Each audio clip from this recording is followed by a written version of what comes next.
Hey guys, welcome back to my channel. My name is Lillian. I'm excited to welcome you back. Today I just thought that we should have a chat about imposter syndrome. If this is your first time on this channel, thank you very much for stopping by. Please subscribe, like, share, and comment. And I hope that the content of the channel is able to help you simplify your journey into tech. And if you've been here before, thank you very much for sticking with me. I really do appreciate it. So guys, today I thought to share with you about imposter syndrome, how to recognize imposter syndrome and how to overcome it.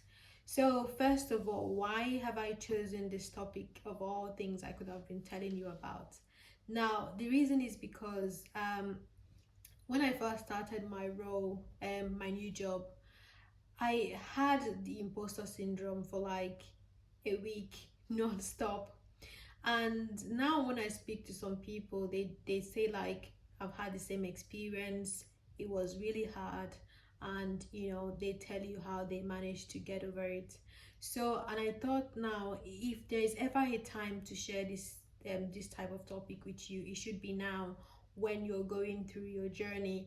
At some point you might feel really overwhelmed and you just don't know what's going on. You don't know if this is for you, or mixed feelings. So if you're interested, please sit back, relax, and enjoy.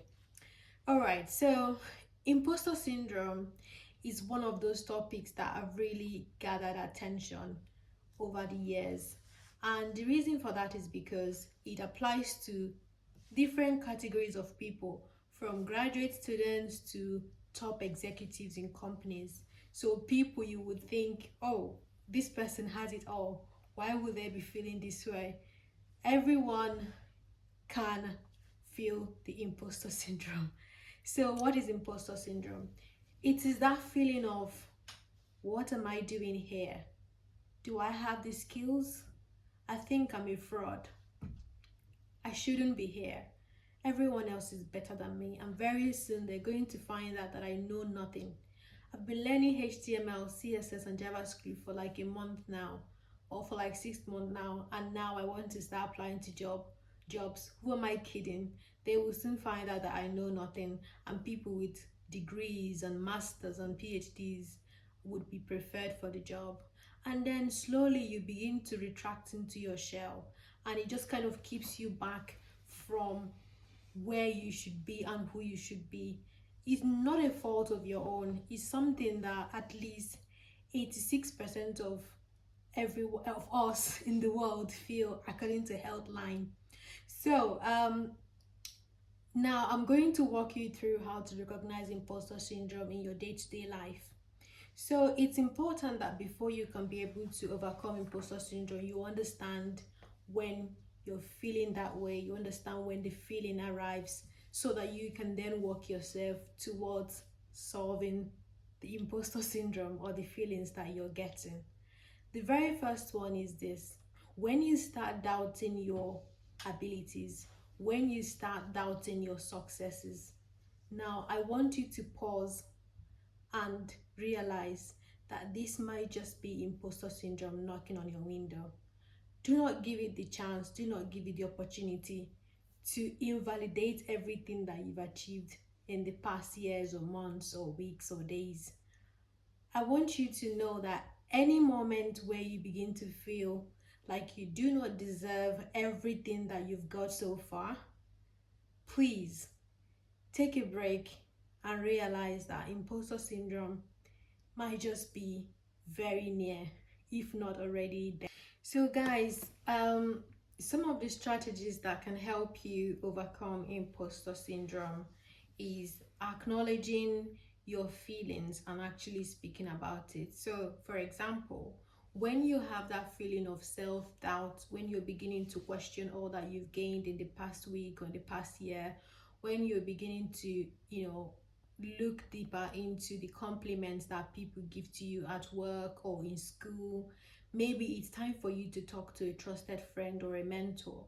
Because sometimes when you talk to other people about feelings like this, they can help you look back in your successes and what you've achieved, and then be able to reassure you or to reaffirm to you that actually you achieved these things solely from your hard work, not because someone else thought it wise to like patronize you by asking you to take this honor or promoting you to a higher position, but it's just solely from your hard work and dedication to duties. So whenever you feel they have the imposter feeling, feel free to speak to your mentor, feel free to speak to your trusted friend, and they can obviously sit down with you, walk you through your life journey as far as they can remember, and reassure you that you've definitely deserved all that you've gotten so far. Now, the second one I want to talk about in terms of how you could overcome imposter syndrome is building connections. Now, I know the feeling of wanting to do everything yourself.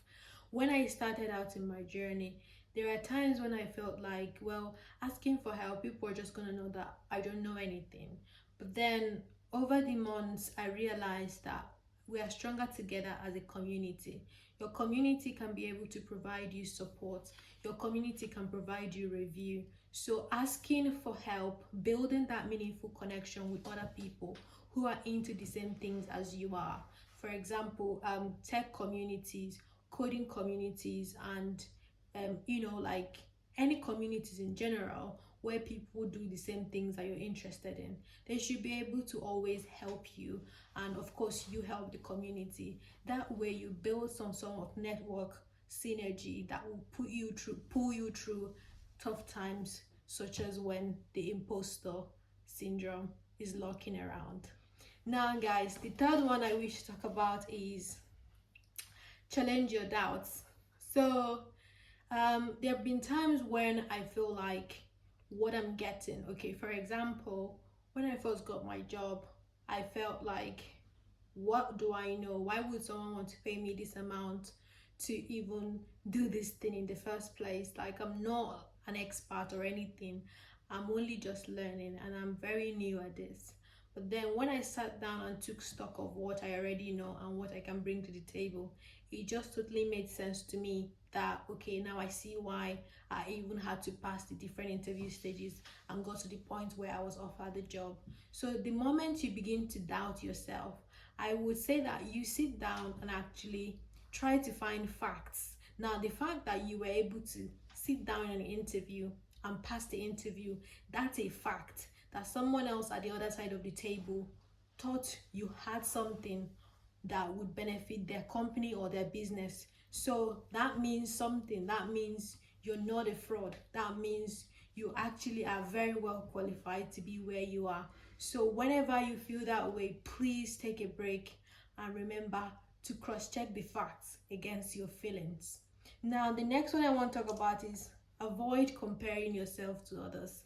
Now, in as much as I'm bringing this up, this is something that every one of us, every now and then, find ourselves doing. I personally do that every now and then. It's something that I'm constantly working on, and the reason is because everyone has got a unique journey. Some people, after 3 months of taking bootcamp courses and online courses, they find their first job in tech. Some people it took 6 months, some people it took 1 year or more than a year. So comparing yourself with others is something that we often do, but I would advise you not to do that because you're putting yourself under a lot of unnecessary pressure.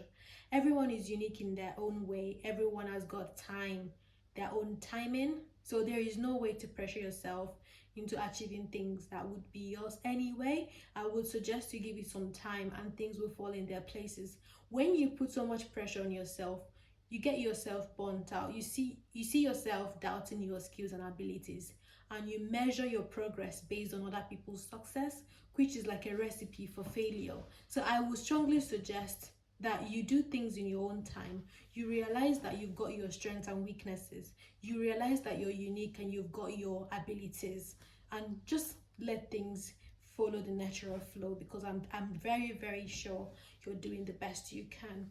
And then finally, I'd like to say that you should not allow what other people say about you pull you down, because sometimes when we're really working hard to like reach our goals in life. People judge us based on our previous mistakes.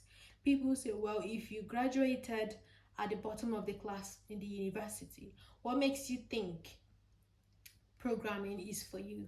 What makes you think coding is for you?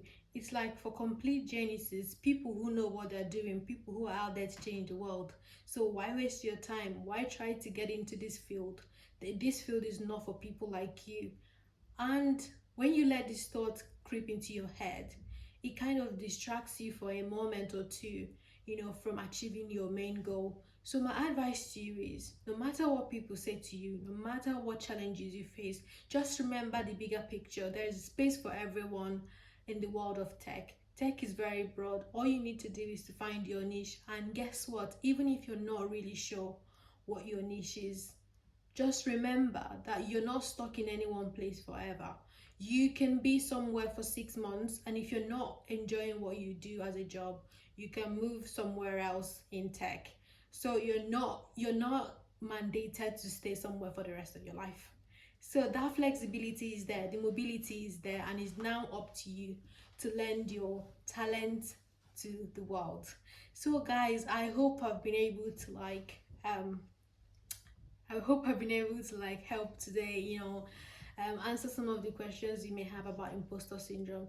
It's something that keeps occurring and occurring, and no one actually outgrows it. All you need to do is to have knowledge of how to deal with it, and have knowledge of when imposter syndrome is just around the corner. Personally, I'm currently working on it, fingers crossed. And every single time I remind myself that everything I've got today, I deserved it from hard work and determination, and nothing will take that away from me. So guys, thank you so much for hanging around today.